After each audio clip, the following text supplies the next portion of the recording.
Okay, good?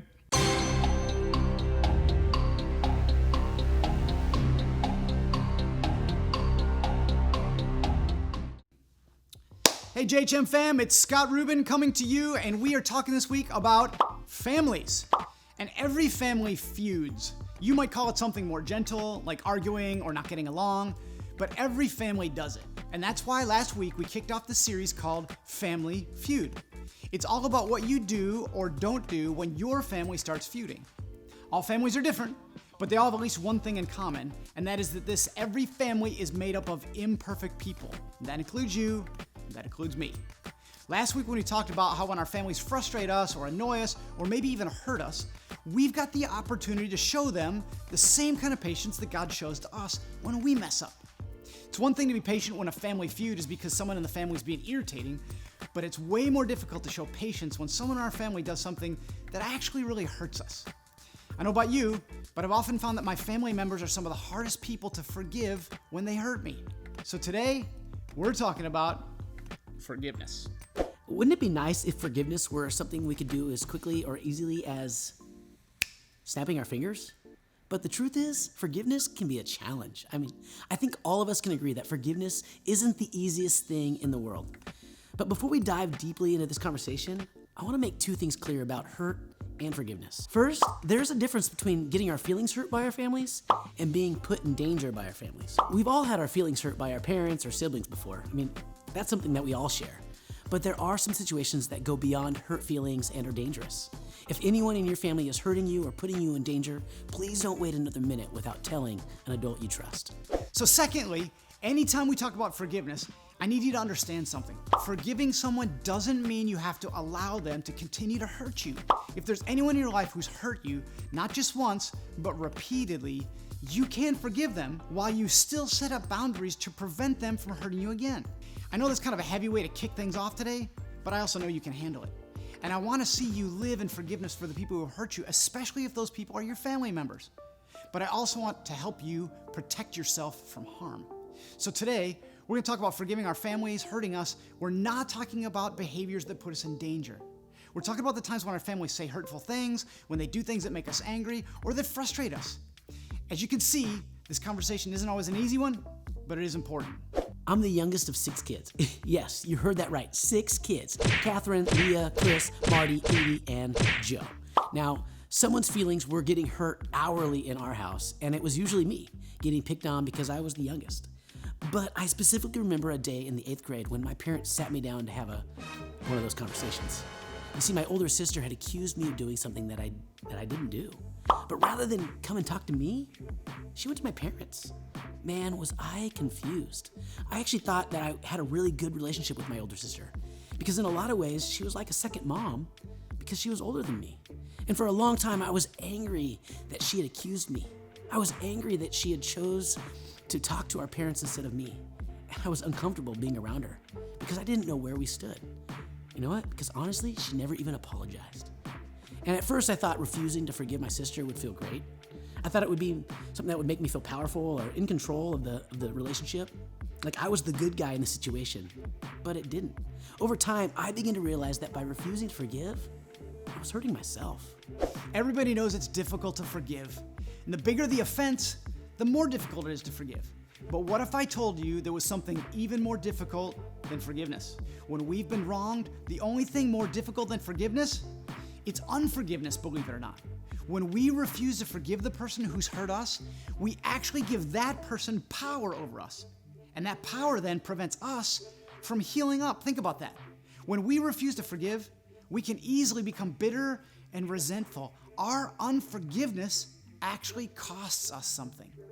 Our forgiveness costs other people something too. When we refuse to forgive others, we damage our relationships with the people that we're holding grudges against. The longer that we hold a grudge, the more potential damage we deal to that relationship. And so when we live in unforgiveness toward our family members, we cause damage to relationships we can never replace because we can never replace our families. But there is another way our unforgiveness costs others something. When we refuse to forgive, we rob the world of what could be an incredible demonstration of the love and forgiveness of Jesus. let's take a look at something that the Apostle Paul wrote to a church in a crazy named town called Colossae. And he's talking about exactly this subject. He says, make allowance for each other's faults and forgive anyone who offends you. Then he says, remember, the Lord forgave you, so you must forgive other people. Did you notice the last part of the verse where Paul tells us why we should forgive each other? Because God forgave you. God forgave me.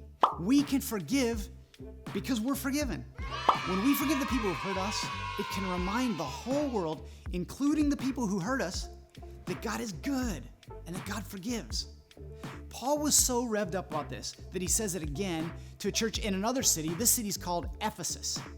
He says, instead, be kind to each other. Be tenderhearted, forgiving one another, just as God through Christ has forgiven you. All through human history, people have been hurting God with their sin and disobedience, but he keeps on offering forgiveness through Jesus. God forgave us by giving up his own life for us. Think about this. While he was hanging on a cross, dying, he even said, Father, forgive them. His dying thoughts weren't about saving himself, but his dying thoughts were about forgiving us. So when God says to forgive others like he's forgiving us, is he saying that we have to die on a cross in order to extend forgiveness to our families? Yes and no. No, a literal death is not required, but a spiritual one is. Jesus says that his way is the way of selflessness, humility, and death to self. Jesus' way is about giving up things that we think that we're entitled to, even sometimes an apology. Sometimes when we're wronged, it means we're called to offer forgiveness, even to people who aren't sorry. Maybe that doesn't seem fair, but if you want to talk about fairness, don't forget to consider how unfairly God has treated you. The forgiveness that God has showed you and me is undeserved and beyond comprehension. That's not fair. That's grace. You see, God forgave the worst in you and me, at least partly, so that we could learn to forgive other people. Following Jesus isn't just about believing what he said, it's about following his example. And don't forget what we said a minute ago. Unforgiveness costs you something, but forgiveness sets you free. So when you extend forgiveness to a family member who's hurt you, even if they've never apologized, think about that. Even if they've never apologized, you're not just doing it for them. You're actually doing it for you too. See, forgiveness is such a big deal to God. It's such a big deal, in fact, that you can find the word forgive over 100 times in the Bible. 100 times. God's amazing forgiveness towards us should motivate us to forgive each other. So when other people, including our family members, when other people hurt us, it's probably a good idea to remember the incredible forgiveness that God's shown to us before we decide whether we should forgive someone in our family. I know that's difficult for me, but it's true.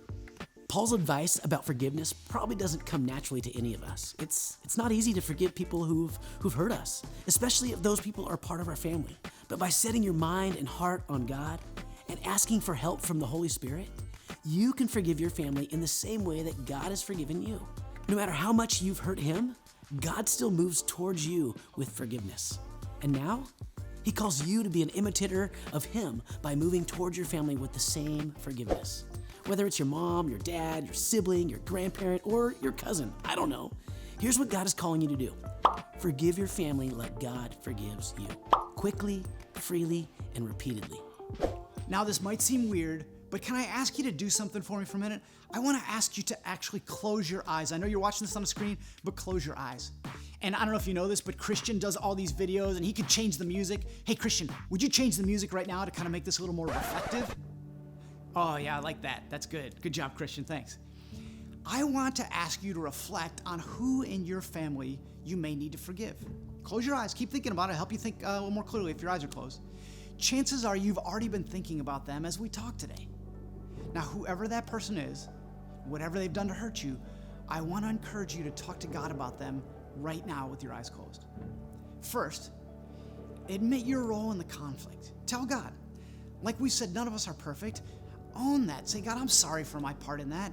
If you've done something that you need to ask forgiveness for, decide right now that you're going to go to that person as soon as you can and you're going to ask forgiveness.